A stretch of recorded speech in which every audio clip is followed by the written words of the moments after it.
Salut les amis, j'espère que vous allez bien. Aujourd'hui, on se retrouve dans cette vidéo pour faire un petit reptile room tour. Je sais pas trop comment vous voulez appeler ça. Je vais vous montrer un petit peu, on va essayer de faire un petit peu le tour de toutes les bêtes avec la caméra. Je vais tenir le téléphone à la main parce que je pourrais pas le tenir avec le trépied, forcément, ça va être compliqué. J'espère que cette vidéo vous plaira. N'hésitez pas à partager la vidéo, laissez un petit commentaire, un petit pouce bleu et abonnez-vous. Surtout abonnez-vous, vous êtes plein à regarder cette vidéo, à ne pas vous abonner. Abonnez-vous. Le travail au sein de l'association, enfin mon travail au sein de mon association, bien entendu, je tiens encore à le préciser, quand on me demande souvent ce que c'est que cette association. Donc on va parler un petit peu dans cette vidéo, faire une première partie, je vous parle un petit peu de moi et je vous parle un peu de la sauce. Et la deuxième partie, le reptile tour. Alors, tout d'abord, comme vous savez, je suis arrivé sur YouTube il y a à peu près 4 ans. 4 ans que je suis sur YouTube. J'ai créé la chaîne suite à ma vidéo, quand j'avais rencontré Snake Reptile à l'époque, donc Fred. Donc j'avais été chez lui, on avait regardé un peu ses installations, tout ça. Moi, je commençais mes formations il y a 6 ans en arrière, 5-6 ans en arrière, je commençais toutes mes formations, tout ça, avec les serpents venimeux et autres serpents. Et en fait, donc, quand j'ai lancé ma chaîne, c'est Fred, en venant chez moi, on avait fait à l'époque dans ma première pièce d'élevage, assez classique, on va dire, qui m'a dit lance ta chaîne YouTube, tout ça. Donc j'ai lancé la chaîne YouTube. Vous allez voir la différence, le changement. Je vous mets des petits passages par moment des vidéos en fait qu'on avait faites. Sachant que je suis dessus, je me permets de mettre des morceaux de vidéo. Voilà, j'avais demandé, j'ai des mails où je demande en fait l'autorisation, mais je n'ai pas reçu, donc je le fais quand même. Voilà, tout simplement. Puis je vois pas pourquoi je ne pourrais pas, vu que je suis sur les vidéos. Donc, comme vous avez pu voir, le changement, que ce soit de la pièce d'élevage, que ce soit au niveau physique, hein, puisque forcément, j'ai pris un peu plus de cheveux, j'ai grossi un petit peu, voilà, ça fait 5 ans maintenant, ça commence à passer, 4 ans, ouais, 4-5 ans même, bientôt 5 ans. Le temps passe, et c'est vrai qu'en fait, à l'époque, j'étais pas dans l'optique d'avoir des serpents venimeux ou autres, comme j'ai aujourd'hui, j'étais pas dans cette optique-là. Et c'est vrai qu'avec le temps, j'ai commencé à changer, à avoir des projets qui se sont mis en place et j'ai eu l'opportunité de pouvoir, donc, de passer mon certificat de capacité, d'avoir des formations adéquates par rapport aux serpents venimeux, aux serpents de plus de 3 mètres et la possibilité de me former en tant que formateur. Toutes ces choses-là ont été faites sur la durée, ça a pris du temps, le certificat de capacité a pris du temps, l'élaboration du dossier a pris du temps. Ça m'aura pris presque 3 ans au total de création de dossier, certificat de capacité AOE, formation, me former, mes connaissances et j'en apprends tous les jours et je continue d'en apprendre tous les jours. En parallèle, pour ceux qui me suivent sur Patreon et qui me suivent un peu sur TikTok, comme vous savez, je fais d'autres choses en parallèle, que ce soit une autre activité que j'ai, enfin un autre rôle que j'ai au niveau des pompiers, un rôle que j'ai dans mon département au niveau, donc tout ce qui va être en gros, voilà, je ne vais pas m'étaler dessus, des DPP, OFB, voilà, on va dire tout ça, et tout ce qui est au niveau de la faune française. Pourquoi on me dit souvent, oui, est-ce que tu as tes autorisations ou autres? Alors c'est en cours, je suis en train de, même en ayant tout ce que j'ai beaucoup de choses, je vous assure, on me demande quand même de créer un dossier pour avoir des autorisations, des arrêtés, pour avoir le droit de déplacer des animaux de la faune française, malgré que j'en tienne et malgré que je les ai en maintenance, que je sache les manipuler, faire les contentions, faire les captures, les mettre en sac, les mettre en seau, les mettre en boîte, les transporter, les biotopes et tout ce qui va avec. Dans tous les cas, je le fais quand même, tout simplement parce que je préfère ça qu'on les tue. Et alors, on me parle souvent de se rapprocher de certaines associations. Voilà, donc je devais en parler un peu plus, mais je ne vais pas en parler beaucoup. Parce que mon but n'est pas de casser les gens, comme vous savez, parce qu'on a tous plus ou moins la même passion. Mais on va peut-être pas forcément tous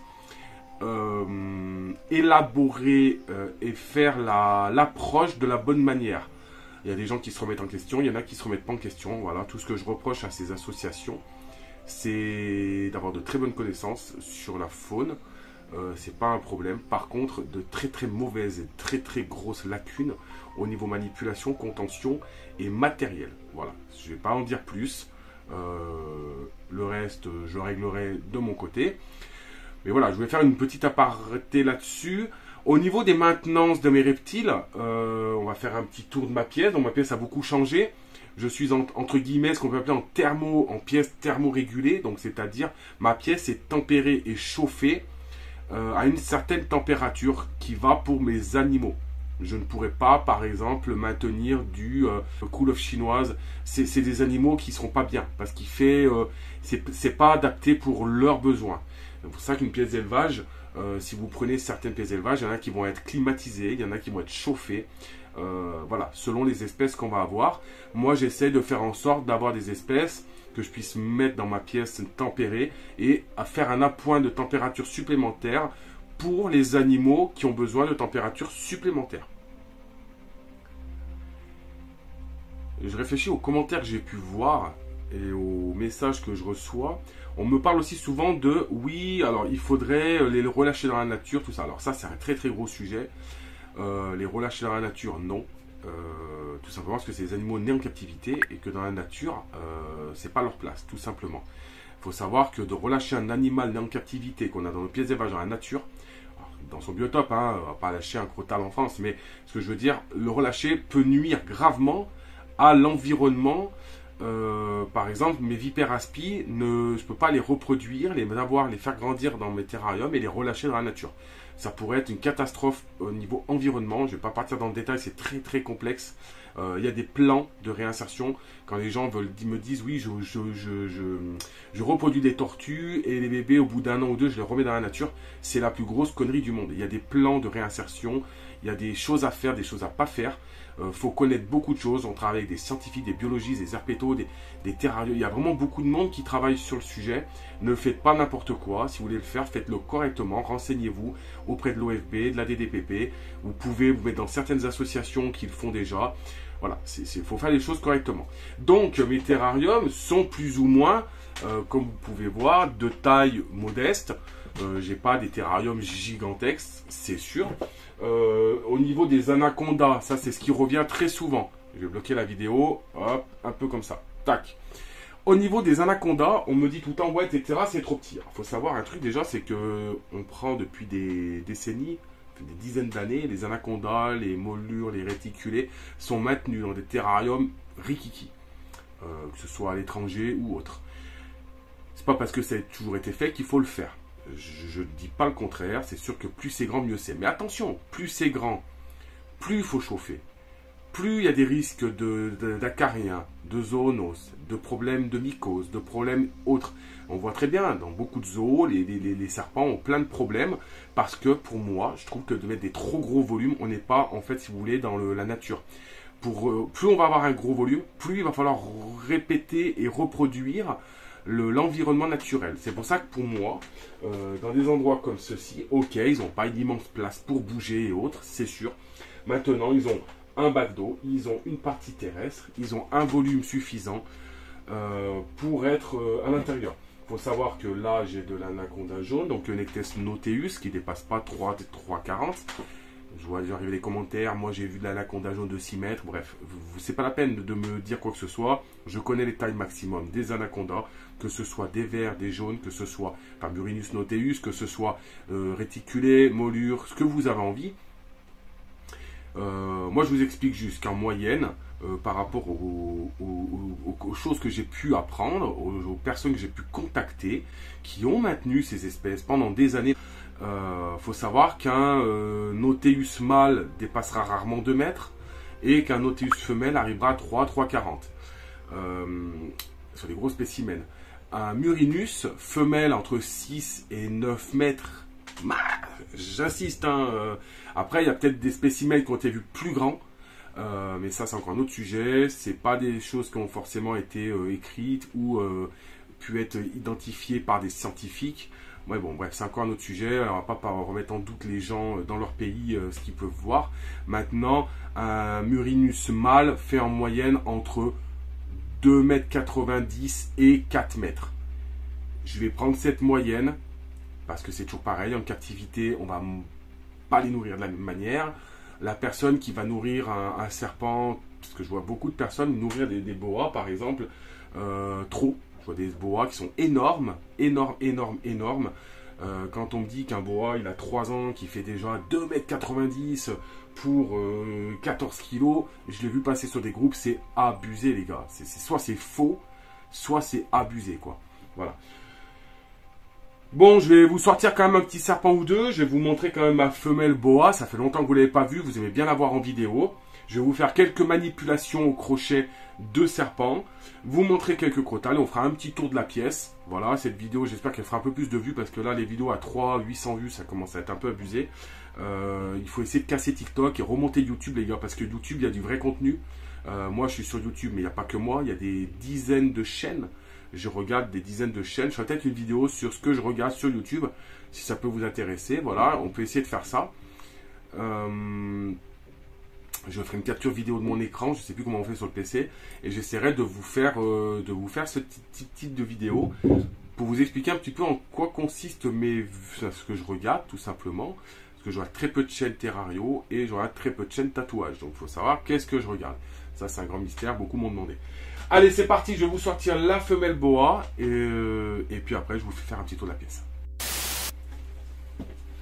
Allez, les amis, donc ma femelle boa imperator, donc qui a maintenant 8 ou 9 ans, qui fait une taille modeste de, je dirais, 2 mètres, vous voyez, qui est pas grasse, qui est pas épaisse, qui a le gabarit qu'elle doit avoir. Donc, je vous en ai déjà parlé en vidéo. Je la sors très très peu. Je la sors vraiment pour les formations. Alors, je fais attention parce qu'il y a quand même des odeurs de souris dans la pièce.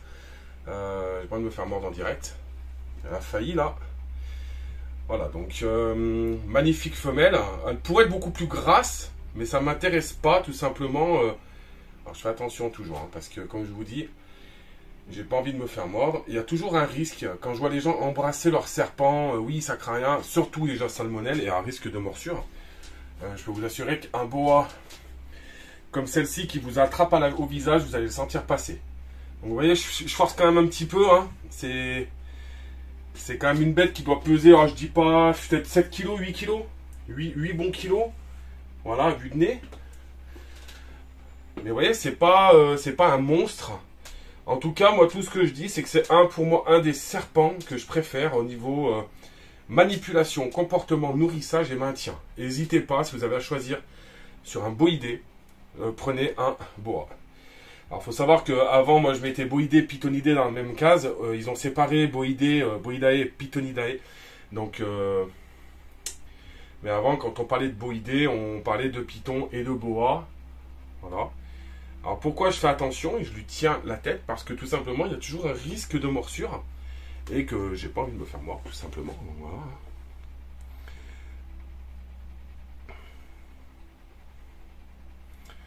Donc magnifique, magnifique animal. Celle-ci, bah, je la garderai hein, jusqu'à la fin, de toute façon. Elle est maintenue avec un terrarium, il y a un tapis chauffant, voilà, dedans. Elle est en bas, elle n'est pas trop chargée en chaleur. Elle est souvent dans le bac d'eau. Elle aime bien être dans le bac d'eau, voilà. Vous voyez, par rapport à la longueur, hein, elle est quand même belle, peut-être 2,10, ouais. Je crois de mémoire, elle fait 2,10 m. Mais après, je m'en fous un peu de savoir si mon serpent fait 2,10, 2,20, on s'en fout, quoi. Voilà, on n'est pas là. Mais voilà, là, par exemple, je la tiens, elle arrive à se barrer. Hein. Très puissante. Magnifique coloration. C'est un serpent que j'ai pris. J'ai acheté un des premiers serpents que j'ai eu. Voilà, un des premiers que j'ai eu.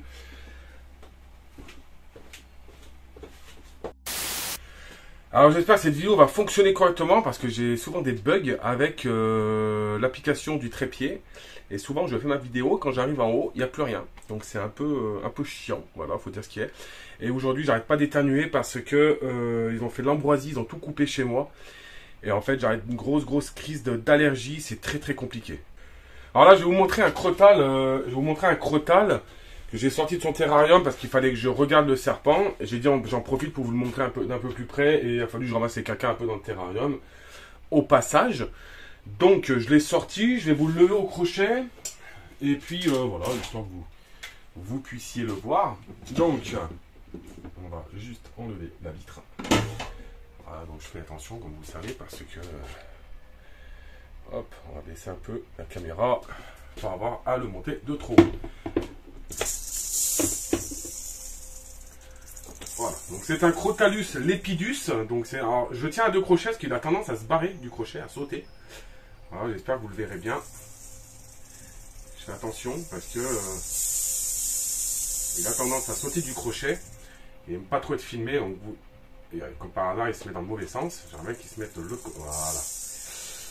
Donc Crotalus lepidus, je le montre pas souvent. C'est vrai que c'est un crotal qui est assez sympa, qui est très très speed dans le terrarium. Il part vraiment très vite. J'espère que la mise au point va se faire sur sa tête. Voilà. On ira dans le terrarium le voir après. Ou tout simplement dans la boîte. Je vais le remettre dans sa boîte. Et je vais vous le montrer à travers la vitre. Ça évitera, entre guillemets, les risques. Il faut savoir que j'ai une vitre comme ça. Que je mets en fait sur ma boîte que je vous ai présentée. Je vous mettrai le lien à la fin de la vidéo. Et en fait, si vous voulez...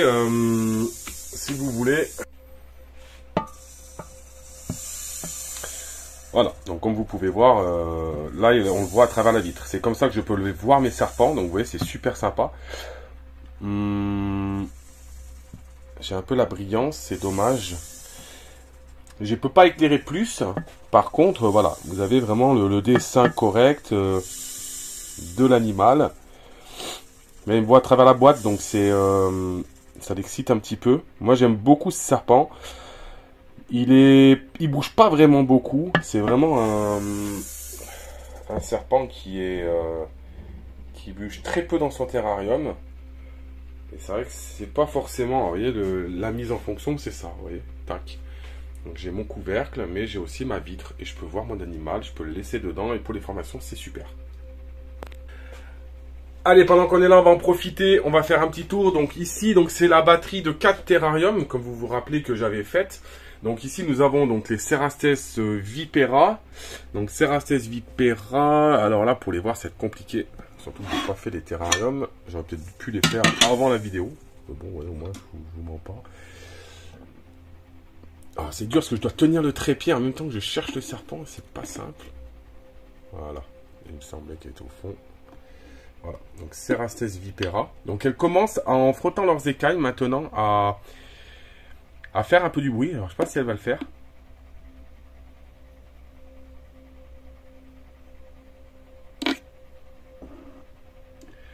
Bon, voilà, c'est une espèce assez sympathique que j'aime beaucoup. Qui mange tout seul maintenant, ça y est. Hein, j'ai fini les gavages, ça mange tout seul. Alors, certains disent, ouais, ça sert à quoi? Parce que le terrarium est vide, mais je les vois le soir. Hein. Je les vois le soir, il n'y a aucun problème. Ici, donc, c'est le petit Végrandis qui mange comme un porc, qui grossit à vue d'œil. Alors, lui, c'est impressionnant, on reviendra dessus sur une autre vidéo. Les Crotalus Cerastes. Tout à l'heure, je vous ai dit quoi? Cerastes Vipera, pardon. Et là, c'est Crotalus Cerastes. Donc, mon petit couple que je vais séparer, que je vais mettre en repos hivernal, mois d'octobre. J'espère avoir des petits. Voilà. Donc dans les terrariums que j'ai fait, ici c'est vide, il y a beaucoup de terrariums vides. Hein. Le Crotalus Oreganus, donc toujours pareil, le gros pépère qui est là-dedans. Je vous le sortirai peut-être après pour vous le montrer. Le Crotalus viridis, qui est la même espèce que le Crotalus Oreganus, mais c'est une autre sous-espèce. Donc lui, vous le voyez régulièrement. Le Crotalus molossus, alors lui, hein, vous connaissez toujours. Je n'ai pas trop parlé de lui encore, je vous en parlerai dans quelques temps. Je ferai une vidéo spécialement sur lui. C'est vrai que c'est un serpent qui est assez sympa, j'aime beaucoup. Bon bah les trimés, on va pas en parler, puisque de toute façon, vous les connaissez. Hein. Je pense que c'est ceux que je parle le plus. Ma femelle trimée qui est tout au fond, là-bas. Je vous la sortirai après, on va la regarder de près. Et les Vipéraspi qui sont là dans leur terrarium et qui vont très très bien. Hop. Ensuite donc on a la Ridley, Orthophis tenerus Ridley, donc Ella Ridley. En haut, bon bah en haut c'est Python Regius et Pantherophis guttatus, entre autres. Voilà. Ensuite bon bah on a les autres hein, Anaconda. Là on a une femelle qui vient de faire sa mue. En bas donc c'est le terrarium du boa qui va partir. Enfin, il y aura du changement dans la pièce, mais bon, vous ne saurez pas trop ce qui va se passer de ce côté, parce que je ne vais pas trop vous en parler. Ici il faut que je fasse le terrarium, c'est le gros bordel, la plante elle a crevé. Et si je dis pas de bêtises, dedans c'est ma petite Ténura, enfin c'est ma petite Ridley quoi, Tenerus Ridley, hein. Toujours pareil que j'avais eu.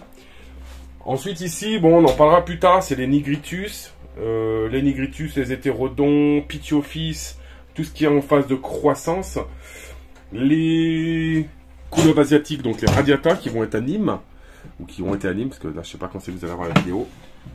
Donc vous voyez, hein, là ils ont fait caca, donc c'est très bien, je vais ramasser. Vous voyez, hein, superbe, magnifique radiata. Coloniatus radiatus anciennement, maintenant c'est Elaphe radiata. Bon, je change de nom tout le temps, moi je garde les anciens noms. En haut, mon Malboiga, qui est toujours là-haut, qui est toujours vivant. Ma femelle était morte, comme vous le savez, pour ceux qui n'ont pas suivi. Puis ensuite, les colubridés qui sont sur la partie basse, ici et ici, plus dans une ou deux boîtes. Voilà. Voilà les amis, donc j'espère que cette vidéo vous aura plu. Pour ceux qui veulent voir la partie venimeux, n'hésitez pas, je suis désolé, il faut s'abonner à la chaîne Patreon. Pour ceux qui le sont déjà, la suite, vous l'aurez d'ici quelques jours, quelques heures, je sais pas, suivant cette vidéo, où je vais vous faire un petit peu de manipulation venimeux, peut-être faire du blocage, on verra. Je sais pas trop, je fais ça suite à cette vidéo. En tout cas, merci pour le suivi de ces vidéos. Merci des abonnements. Laissez un commentaire, un pouce bleu, partagez la vidéo sur les groupes Facebook. Je ne le fais jamais parce que c'est une question de principe. J'aime pas partager, auto-partager mes vidéos. Je trouve que c'est ridicule. Je préfère qu'on le fasse pour moi. Donc n'hésitez pas à aller copier, partager la vidéo. Vous avez un petit icône. Sur les groupes Facebook et autres, même s'il y a des gens qui parlent mal de moi ou autres, je m'en fous, partagez, on s'en fout, on est là pour s'entraider, on est là pour aimer la même passion. Et il faut juste vous dire une chose les amis, c'est que les gens dans la vie, que ce soit dans un terrario ou autre, qui viennent critiquer ou qui viennent vous agresser entre guillemets, c'est des gens qui sont jaloux tout simplement. C'est pour ça qu'il faut y faire abstraction et vous vivrez bien mieux. Allez les amis, sur ce, je vous dis à la prochaine et on se retrouve sur Patreon. Ciao ciao.